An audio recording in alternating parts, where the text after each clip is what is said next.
If you have been trying to get lean for years and you still cannot get under 20% body fat, it is not because you are lazy. It is because you're making 5 mistakes that are quietly erasing your calorie deficit without you even noticing.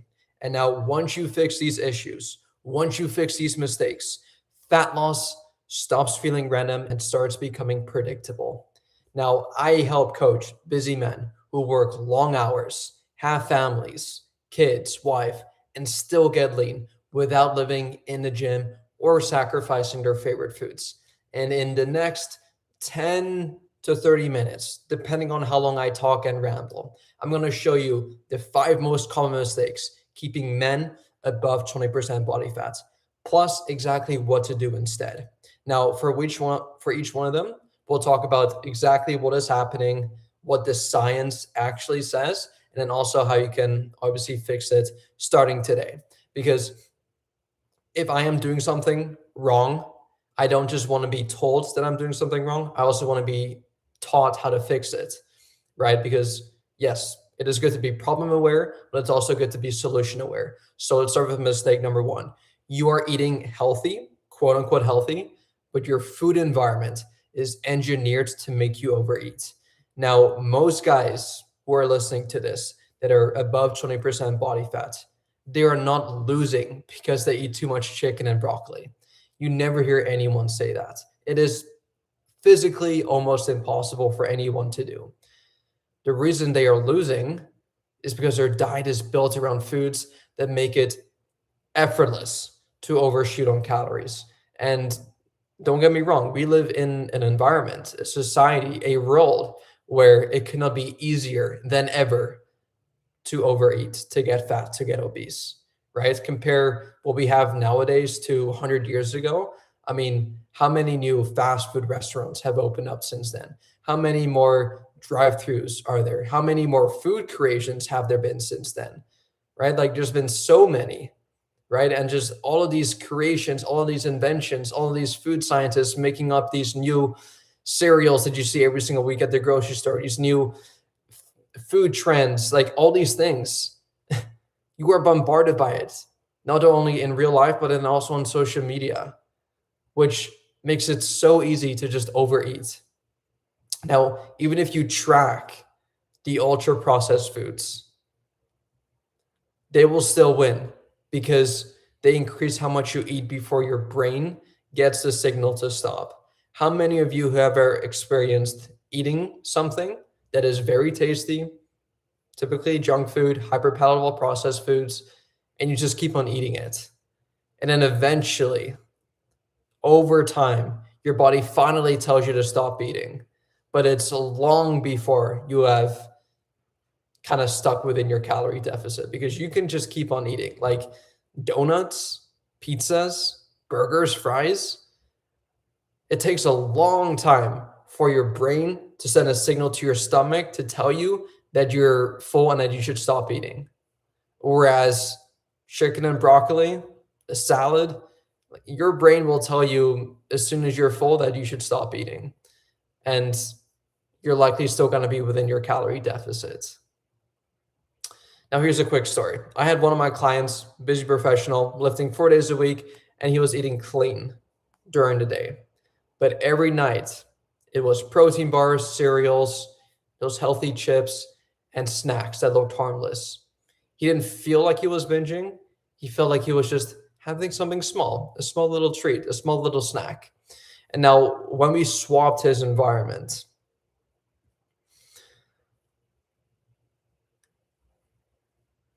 and he dropped body fat without changing his training. So it really goes to show you the importance of your diet and your food environment. If your food environment is just revolved around healthier foods and not so much of these hyper-palatable processed foods, your likelihood, your tendency to overeat just drops by so much because you're not tempted. So many things in life, especially when it comes to our diet and the food that we put into our body, can just be manipulated and fixed by our environment, by our food environment. Have fun. Good luck trying to lose body fat if you're surrounded by junk food all the time. Like, yeah, you're just putting it on hard mode. Whereas me and all of my clients, like, we put it on easy mode. We create an environment that is so conducive towards us eating healthier and getting into better shape where it almost becomes impossible not to. And why wouldn't you want to put yourself into that environment? Why wouldn't you want to put fat loss on easy mode? Why would you put it on hard mode? And I see so many people do this almost like intentionally, but without them even noticing. It's like, yeah, no surprise you've been struggling to lose the body fat and why you've been struggling at 20% body fat for so many years.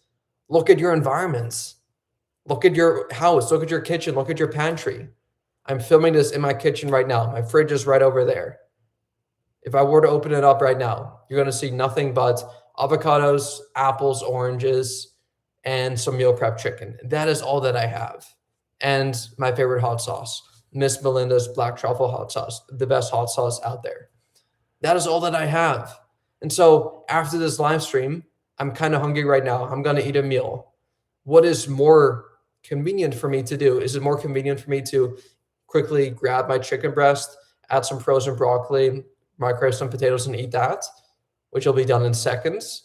Or I have to, like, if I want to eat junk food, I have to walk down my apartment. I need to wait for my car, and I need to get into my car, find the nearest drive-through. Like, there's so much friction involved, right? So focus on your environment. So once again, going back to my client, once we swapped his environment, he dropped body fat without changing anything else. And now in a tightly controlled inpatient study, people ate more calories and gained more weight on an ultra-processed diet compared to an unprocessed diet, even though the meals were designed to be matched for the things like macros, sugar, sodium, and fiber, right? And it just goes to show you how these foods can just make it so much easier for you to overeat. So here's the fix that I want you to start doing right away. For the next 14 days, 2 weeks, challenge yourself to do this. Build meals around lean, quality sources of protein, chicken breast, fish, egg whites, Greek yogurts, non-fat Greek yogurts, lean ground beef, plus high volume plants, fruits, veggies, potatoes, and beans if they're tolerated. And now keep the ultra processed trigger foods out of the house. Not in moderation, just remove them. You don't need them tempting you there. Like, you just don't need that. And once again, if you're living in a household with other people, have them hide it or lock it up. When it's out of sight, it's out of mind.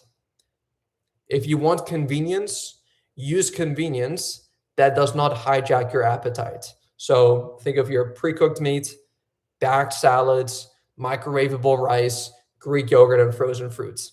These foods are very healthy, but they're also very convenient. A tub of Greek yogurts, convenience. Frozen fruits, convenience.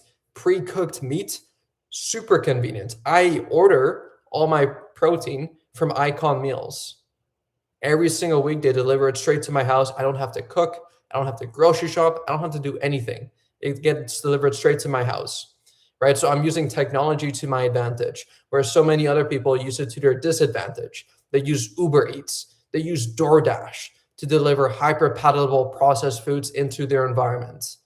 Use the same technology, use the same convenience, but use it towards your advantage. Make eating healthier easier for you, not harder for you. Again, like, we live in this society, we live in this world where it cannot be easier to get fat, but it also cannot be easier to get shredded, essentially. Because with so much bad that is out there, quote unquote bad, there's also so much good out there. Yes, Uber Eats and DoorDash exist, but meal prep delivery services also exist. So both of them are convenient. Which one do you want to choose? We are lazy. I am a lazy person, right? And so I'm using the good convenience to my advantage. I don't want to be cooking protein every single week. I'm busy. I have a full-time business that I'm working on. I have to serve my clients. I have to make content. I have to do all these things. The last thing I want to do is spend hours in the kitchen cooking up some chicken breast. Like, no, I'm going to order it. And now it's in my fridge. I just eat it whenever I want. Moving on to mistake number 2. You are not in a weekly deficit. You are in a weekly break even. Most people think fat loss is just this daily thing, right? Where I'm either losing body fat on this one specific day or I'm not. But it is weekly. Think more long term. Think on a weekly time scale as opposed to a daily time scale. Most people, they diet Monday through Friday, Saturday hits, boom, dinner turns into drinks, drinks turns into snacks, and snacks turn into I'll restart on Monday again. And that weekly deficit that you worked so hard on Monday through Friday, it disappears, it vanishes, it no longer exists. And now humans are consistently bad at estimating their intake. And self-reported intake frequently underreports compared to objective methods like doubly labeled water. So if you are pretty sure you're in a calorie deficit, you might not be. Let's be honest here. Now, here's a quick story from one of my clients. One of my guys was stuck for 8 weeks, and we did this one simple thing.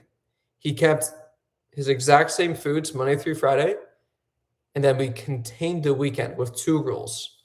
He immediately started dropping fat again because he was so good Monday through Friday. And I think everyone is. A lot of people can just stick to their routine, stick to their schedule. They're already clocking in and out of work at the same time. So they might as well keep their meals and keep their training kind of consistent around that. But then when the weekend comes around, when you have a bit more free time and flexibility, that's when just all hell breaks loose and you just go all out, basically. You go out a couple times, you have a couple more snacks, you have a couple more drinks, you sleep in a bit more, and it all goes downhill from there. So here's the fix. Pick one of these 3 things that I'm about to share with you. The weekend budget. Save 300 to 500 calories every single day, Monday through Friday, and then spend it on Saturday. And now this is what we call calorie banking, where you're essentially banking calories throughout the week so that on the weekends, when you are more prone to overeating, to binging, you have actually saved 300 calories every single day, 3 times 5, 1,500 calories that you can splurge on the weekend. Think of it like your money. Hopefully, most of you watching right now are career-driven men. You have a job, you invest your money, you're just a responsible adult with your money, hopefully with your finances. Treat that same mindset with your calories. And it's so funny because I talk with so many just like high level people, like entrepreneurs, business owners, and they're so good with their money. They're so good with their finances. But then when we talk about their calories, when we talk about their diet, they just completely neglect it. I'm like, well, if you were to treat your calories the same way you treat your finances, you'd be ripped, you'd be shredded, you'd be in such great shape, right? So apply the exact same principle. You would not splurge your income, all of your money on the weekend, on payday, would you? No, of course not. You hopefully have a daily, weekly, monthly budget that you allocate towards certain things. Like you're not going to splurge it all on a weekend on partying. Like, no, you diversify it. It's like you obviously want to invest some of it. You obviously want to use some of it for maybe some food, dinner, and then on like experiences, and then maybe on like your rent, your car, all these other things. So you diversify it. And the exact same thing you should be doing with your calories. You don't just eat all your calories on one day or like your weekly budget in one day. No, you, depending on how you want to view things and on how you want to do things, you distribute it equally throughout the day, hopefully. Or if you know that on the weekend you are going to be going out, it probably makes sense for you to cut back a bit Monday through Friday so that when the weekend does come around, you have a bit more freedom to allocate towards these calories, right? So that's the first thing, the weekend budget. The second thing you can try is the 2-meal rule. So on weekend days, just eat 2 protein anchored meals and then 1 planned social meal. And then the last thing here is the alcohol cap. Max 2 drinks and only after your protein meal. So make sure that if you are going to be drinking, eat your protein meal first and then have your drink, but cap it at 2. Because once you go above 2, I found for a lot of people, they just tend to go way overboard and a lot of bad things will come downstream from there. Now, as a bonus, if you track nothing else, just track your protein and steps on the weekends. Because I know a lot of people get lazy or they're just whatever. Just at the very least, keep track of your daily steps. Hopefully, that's very easy for you to do on your Fitbit, Apple Watch, whatever tracking device you have, and then track your protein. That is it. Moving on to mistake number 3, your training creates fatigue and not a signal, and you ignore your needs. Men above 20% body fat usually do one of 2 things. Number 1, random workouts that feel hard on paper, but do not progress. Or secondly, they do cardio, punishment, and barely build muscle. Now, muscle is metabolically protective. It improves your ability to handle carbs, and it keeps your metabolism from downshifting during your dieting. And then there's the silent killer. You sit all day and you think your 45-minute workout canceled it all out, right? Like, don't get me wrong. Like, I have a sedentary job. I work on my desk most of the time. And I assume most people watching this have a desk job, a 9-to-5 desk job where you're sitting down for 8 hours. But a 45-minute workout a couple times a week will not offset that. You have to try to be active throughout the day. That is why all these standing desks, these walking treadmills, these walking pads are getting increasingly more popular now, because now as you're working, as you're doing your job, you, instead of sitting down, can actually start walking a bit more, which is an absolute game changer. Now, I know not everyone has access to that. Not everyone is able to do that. Well, use your breaks, your lunch breaks, your 15-minute coffee breaks, not to sit down even more, because let's be honest here, sitting down for 8 hours is not exhausting, and you should not feel the need to sit down even more after that. Use your lunch breaks to go on a walk outside, get some fresh air, get some vitamin D, work on your tan while walking around. Listen to a podcast, listen to an audiobook, listen to your favorite song, call one of your friends. Just combine something with walking so that it doesn't feel like this aimless thing that you're doing. I do this all the time. Like, if I'm walking on a treadmill, I'm not just walking on a treadmill. I'm either texting people, I'm working on my phone, I'm calling people, I'm doing a walking meeting, I'm just doing something productive, or I listen to my favorite podcast. I typically do that when I go on my runs. So let's talk about this, your NEAT.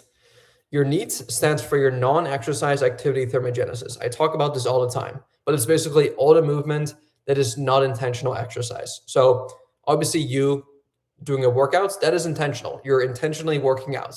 But all the other things you do outside of that workout, which is your NEAT, that is your NEAT, right? So like me making this live stream right now, me standing up, me using my hands, me fidgeting, me walking around, me pacing around, me doing whatever.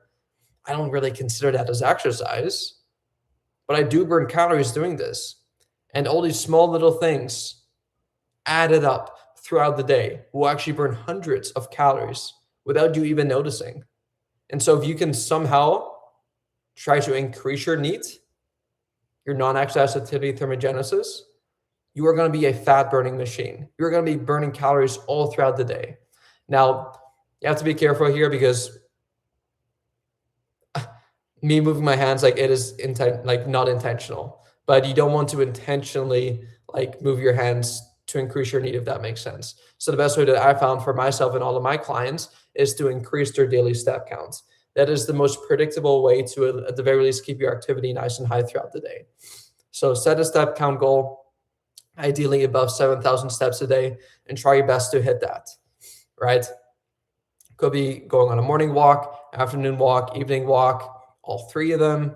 Could be doing the chores, doing the dishes, doing the grocery shop. All these small little things, all these small little movements will add up to, once again, you burning hundreds of extra calories throughout the day.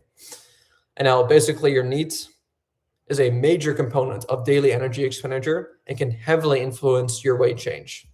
So training, run a simple progression for 8 to 12 weeks, 3 to 4 lifts per session, 2 to 4 hard sets per lift, and 1 to 2 reps shy of failure.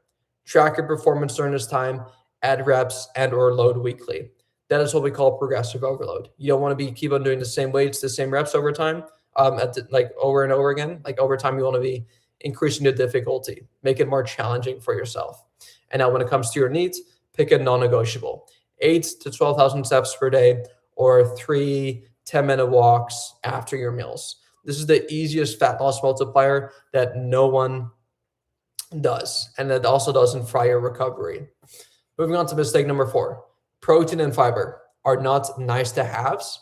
They are the appetite lock. They are non-negotiables. If you are 20% body fat and you are constantly hungry, you are not weak. You do not lack discipline. Your intake is just built wrong. 2 things make a calorie deficit a lot more sustainable, and that is the protein and the fiber. Protein protects muscle and it makes you full. And the fiber slows down your digestion and helps appetite regulation. Now, higher protein during an energy deficit combined with training has been shown to improve body composition outcomes, including better lean mass retention and fat loss compared to lower protein. So if you're in a calorie deficit, which naturally speaking means that you're eating less calories than you burn, your body is going to be a lot more prone to losing weight. And some of that weight includes muscle, but we don't want to be losing muscle while we're losing body weight. We just want to be losing the body fat while maintaining, if not building, muscle along the way. And how do we do that? By number 1, resistance training, which we just discussed, and number 2, protein.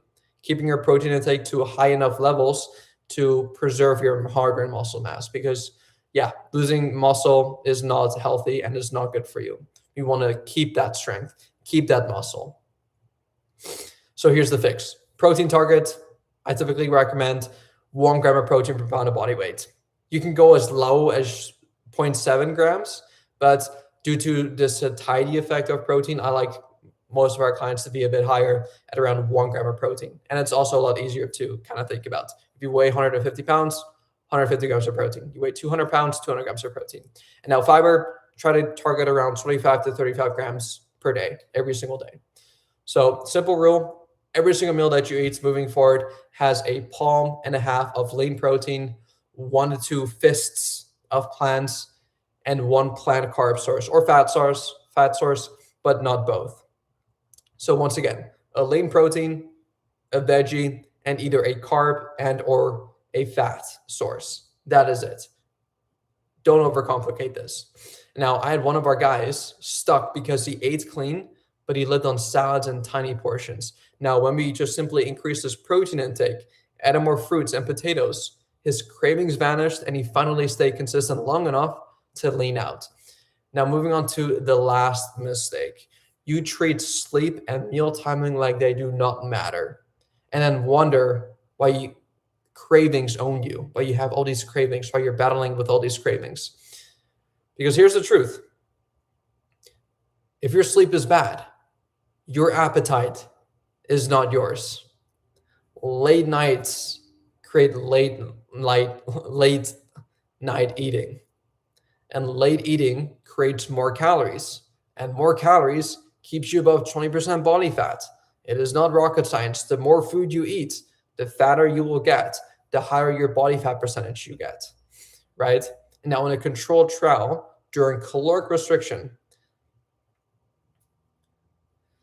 sleep curtailment reduced the proportion of weight lost as fat and increased fat loss of fat-free mass.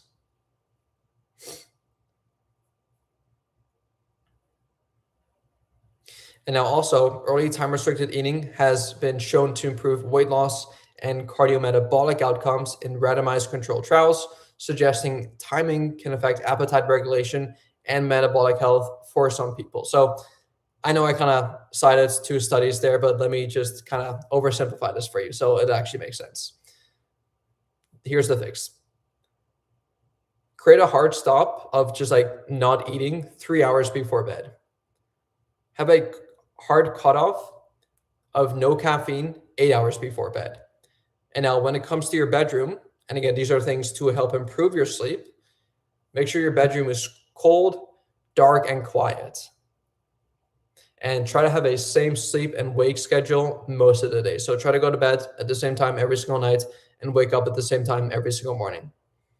Just simply having those 2 things in a dark, quiet, cold room will drastically help improve your sleep. And when you improve your sleep, you help regulate your appetite control, or you help control your appetite hormones, your leptin and your ghrelin, which signal to your body that you're always hungry and that you're always craving food. Now, if you can control these appetite hormones by fixing your sleep, you're going to be fixing, hopefully, your calorie consumption, have that more into control. And now, if nights are your danger zone, move more of your calories earlier on in the day and make dinner high protein and high volume. I do this myself currently. I'm a big foodie. I'm a big, let's say, nighttime eater. I'm pretty, like, I don't get hungry in the mornings.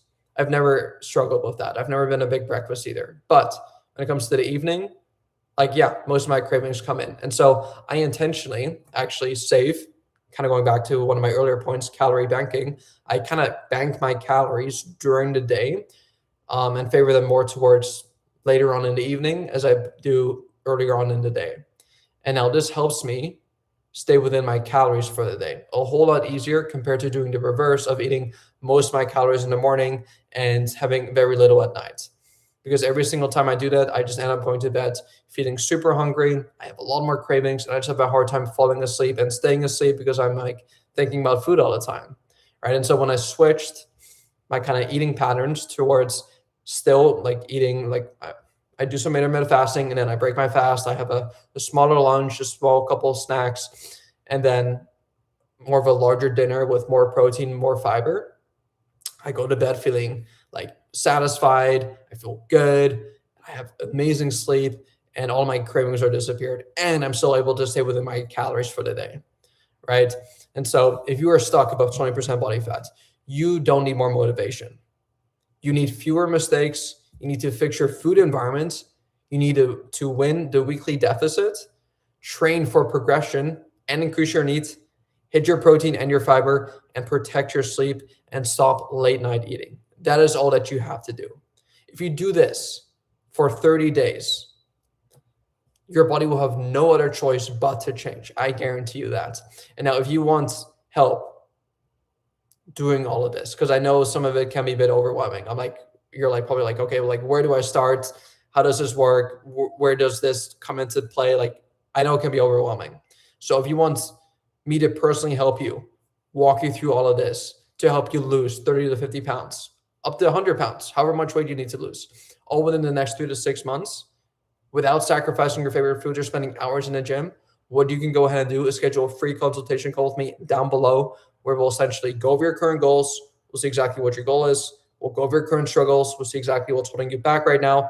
And we'll create a game plan together to help you absolutely crush your goals in the next 3 to 6 months. If that sounds good to you, the link will be in the description down below, and I'll see you all there. Peace.